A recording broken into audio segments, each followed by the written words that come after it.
Olá pessoal, tudo bem? Aqui é o professor Gabriel, da disciplina de máquinas de fluido, né, de fluxo. Vamos continuar aqui o nosso estudo, tá pessoal? Então, relembrando que nós vimos por último na aula passada, nós vimos como estimar a perda de carga, tá? Para quem não se recorda, a perda de carga, ela é aquela perda de pressão ou de energia ali do escoamento por meio do atrito entre a tubulação e o fluido, ou pelo atrito entre o fluido e alguns componentes, como válvulas, né, cotovelos, curvas e etc. Tá? Então, na aula passada, nós vimos como obter a perda de carga distribuída, que é a perda de carga que ocorre ao longo da tubulação pelo atrito entre o fluido e a parede da tubulação. Tá? Então, nós fizemos toda a dedução, né, chegando à conclusão que a perda de carga em termos de metros, né, que a gente utilizaria lá na equação da energia, ela é dada pelo fator de atrito da tubulação, o comprimento da tubulação, o diâmetro, que a gente vai ver posteriormente que é o diâmetro interno da tubulação, a velocidade média e da aceleração gravitacional, tá? Então, o que é mais relevante seria isso. Para obter a perda de carga em termos de pressão, basta eu pegar essa perda de carga em termos de metro e multiplicar pelo ρg, ok? E aí o meu resultado, que seria essa equação aqui da esquerda, ela dá em a perda de carga em pressão, ou seja, em Pascal, tá? Posteriormente, nós vimos como obter esse fator de atrito. Nós vimos que quando nós temos escoamento laminares em tubo circular, o fator de atrito é dado pelo 64 dividido pelo número de Reynolds. Tá? Para quem não se recorda, o número de Reynolds é um número adimensional que determina o tipo de escoamento que estamos lidando, né? Lembrando que o escoamento laminar é aquele mais organizadinho, no qual os fluidos, as partículas dos fluidos eles se movimentam como uma lâmina, né? O movimento descrito dele é como se fosse uma lâmina, enquanto que o turbulento ele é as partículas do fluido produzem um movimento totalmente aleatório, produzindo efeitos de vórtice, elevada turbulência e etc. Né? Bom, esse número de Reynolds ele era estimado por meio desses quatro parâmetros aqui: a densidade do fluido, a velocidade média, o diâmetro interno e a viscosidade dinâmica, ok? Então, calculando isso, né, se o Reynolds fosse menor ou igual a 2.300, nós tínhamos um escoamento interno laminar, e se o Reynolds fosse maior que 4.000, nós temos um escoamento turbulento. Tá? Vou até escrever aqui, ó. Laminar. Caso o escoamento seja laminar, então nós vimos já como a gente calcula o fator de atrito. Né? Basta dividir 64 pelo número de Reynolds. Tá? Se o escoamento for turbulento, nós vimos que o procedimento para determinação do fator de atrito é um pouco mais complexo. Tá? Então, para isso, a gente segue basicamente essas quatro etapas. Então, nós calculamos o número de Reynolds, óbvio, né, que para saber se o escoamento é turbulento, a gente precisa calcular o número de Reynolds.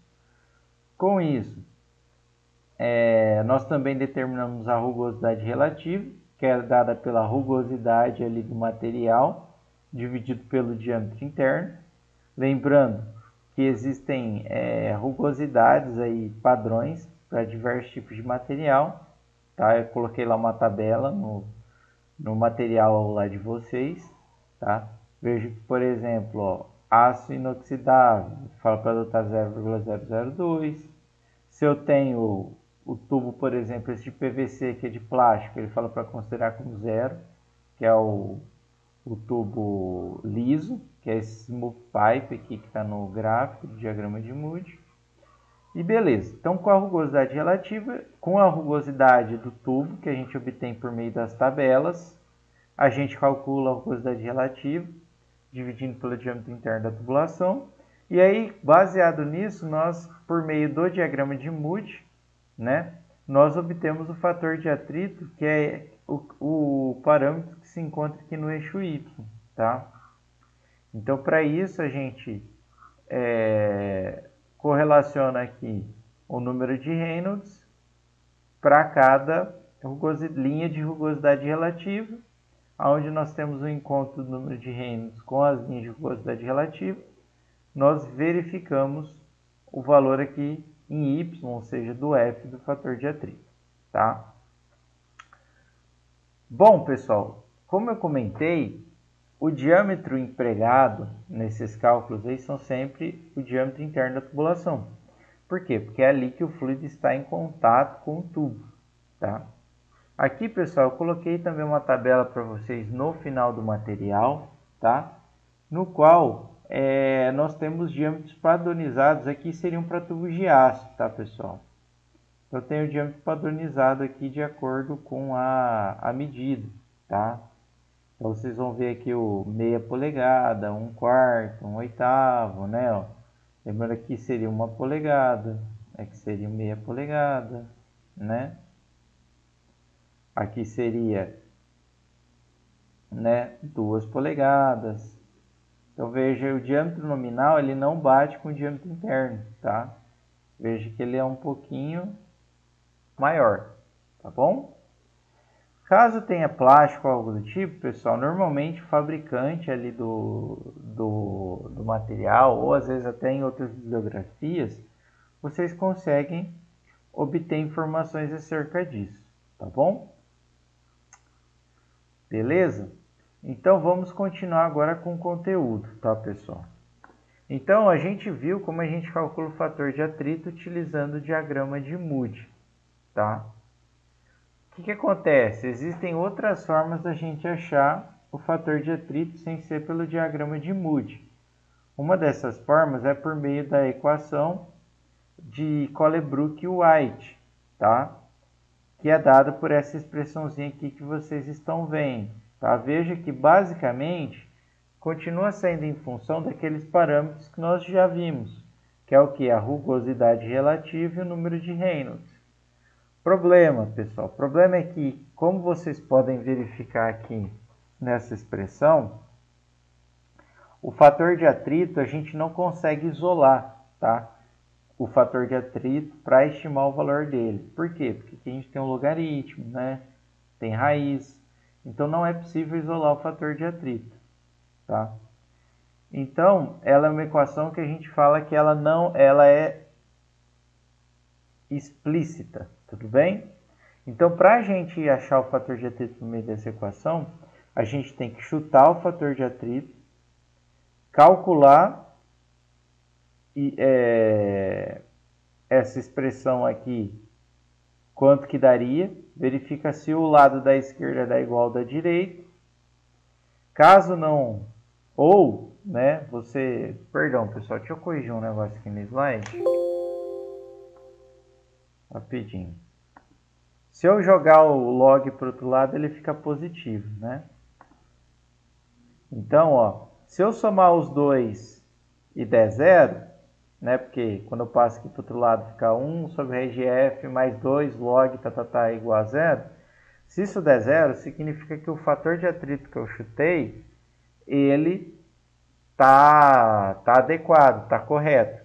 Caso contrário, eu tenho que novamente chutar o fator de atrito e verificar se há convergência, ou seja, se a soma desses dois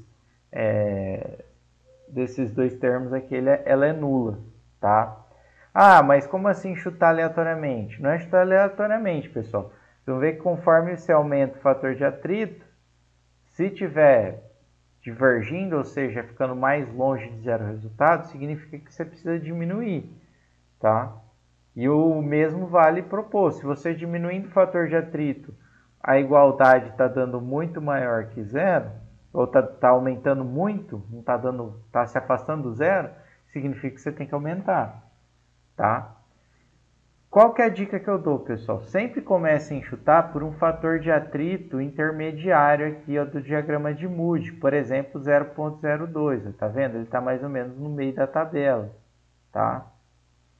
Então chutem, comecem por ele e aí a partir daí vai indo, se vocês quiserem fazer pelo equação de Colebrook-White, ok? O que acontece, pessoal? Nos anos anteriores, eu criei uma planilha que ele automatiza esse processo, tá? Então, eu vou deixar um vídeo extra para a aula de hoje para vocês verem como eu criei a planilha e aí vocês podem montar a planilha de vocês na casa de vocês, tá? Então, pessoal, depois eu vou disponibilizar essa planilha aqui de vocês, tá? Como é que acho que ela tá meio bugada? Mas basicamente o único cuidado que vocês têm que ter é com as unidades, tá? Então aqui é só inserir a vazão, insere a densidade, a viscosidade dinâmica do fluido, tá? Veja a densidade em quilo por metro cúbico, viscosidade dinâmica em pascal vezes segundo. O material que vocês digitem a rugosidade, tá? Aqui seria o diâmetro interno, tá? Da tubulação, então digitem diâmetro interno em metro, rugosidade em milímetro. Aqui automaticamente o programa ele já está calculando a velocidade, o número de Reynolds e a rugosidade relativa, tá? E aqui é feito todo o cálculo do fator de atrito, que está explicado melhor no vídeo que eu vou encaminhar para vocês, tá? Mas assim, lá vocês vão ver com mais detalhes, tá? Mas ele basicamente vai chutando diversos fatores de atrito, faz aquela verificação lá se a igualdade dá zero, e aí ele encontra, interpolando o fator de atrito ideal, tá? Esse passo do fator de atrito é o que? Seria de quanto em quanto o atrito está variando. Que está variando cada 1 vezes 10 a menos 4. Então está uma precisão muito boa, tá? Beleza? Então, vamos prosseguir, tá? Então, pessoal, do conteúdo teórico da aula de hoje, é basicamente isso. Agora é interessante a gente aplicar isso, tá? Na aula da semana que vem, nós vamos verificar como nós podemos obter a perda de carga localizada, tá? Então, pessoal, essa perda de carga localizada, ela se deve àqueles elementos, aquelas singularidades que nós temos ali na nossa tubulação. Por exemplo, curvas, válvulas, entradas e saídas e etc. Tá? Então, pessoal, basicamente a ideia é a gente montar algo parecido com o que nós vimos. Tá? Então, na aula que vem, a gente vai ver algo parecido, a gente vai ver como a gente vai fazer para determinar a perda de carga localizada e nós vamos fazer diversos exercícios, ok? Então, vou terminar o vídeo por aqui e vou fazer um outro fazendo exercícios. Então, obrigado, até a próxima aula.